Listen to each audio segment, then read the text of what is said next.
Hey, Jerry Palladino here. Once again, I was at the Spring Hill Classic Car Gathering that they have every Tuesday. This is in Spring Hill, Florida, right on US 19. And unfortunately, I had a problem with the mic, so I didn't get to record any of the owners of some of the vehicle statements. I like to interview them, but I can tell you I did speak with the owner of this particular car. It's a 64 Impala, and he had it painted way back in 2011. And I would say this is a really nice driver. He said he paid $2,500 at Maaco for this paint job. It's a 283. And this is the owner of a 62 Corvette. And he was very talkative, but like I said, mic didn't work. Stuff like this sometimes happens.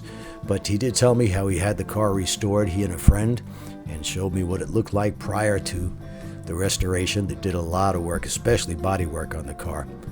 Here's the strange thing about this car, and probably you'll never see again. It's got a 283 two-barrel. And he said that was the motor that the car came with when he bought it. It runs good. He wasn't looking to race it, so he kept the motor. It's also got the Power Glide transmission. He redid the interior. In fact, he said he redid just about every inch of the car. Nice paint job done by a friend of his. It's a base coat, clear coat paint job, and it looks very period correct. He's also got the American Racing mags on the car, which look great on this particular car, and they are period correct. He said that's why he didn't want to put the stock hubcaps back on, because this, well, it makes the car look a lot better. Really fits the car very well. It's in beautiful condition.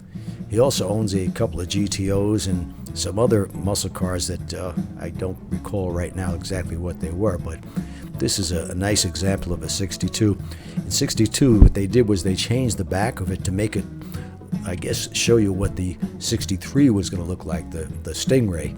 And it fits very well for the body style, which is really amazing. So from the doors forward, it looks just like a 61. But for the doors back, it's a 62. Really nice car. They always have a wide variety. I mean, everything from hot rods to four doors and chopped roofs. And I mean, you got to get out there and see this. It's free, of course.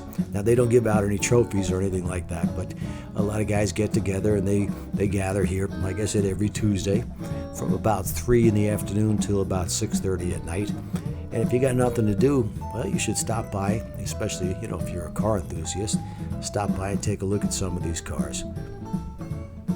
Most, I would say, are driver quality, though there are some with show quality paint jobs.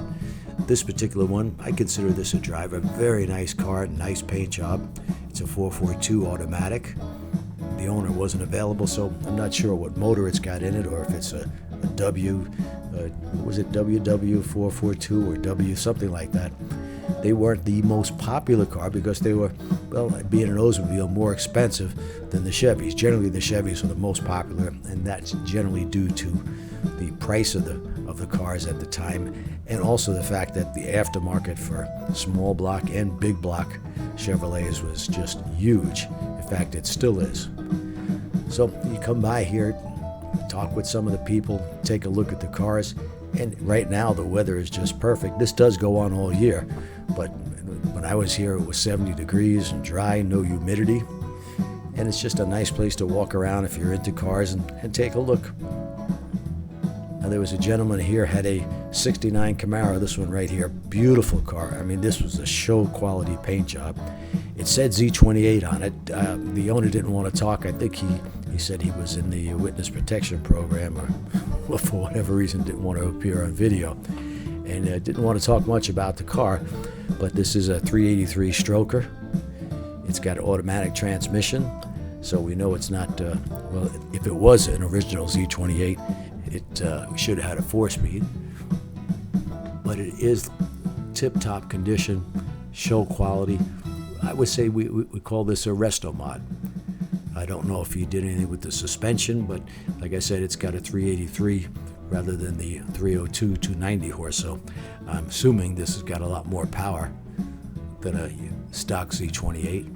Back in the day, these cars were not known on the street to be very fast, and that's because they were high revving motors, and they made all their power up around 6,500, 7,000 RPMs, and they would run the quarter mile in about 50 and flat. But stop by, tell them I sent you, and thanks for watching.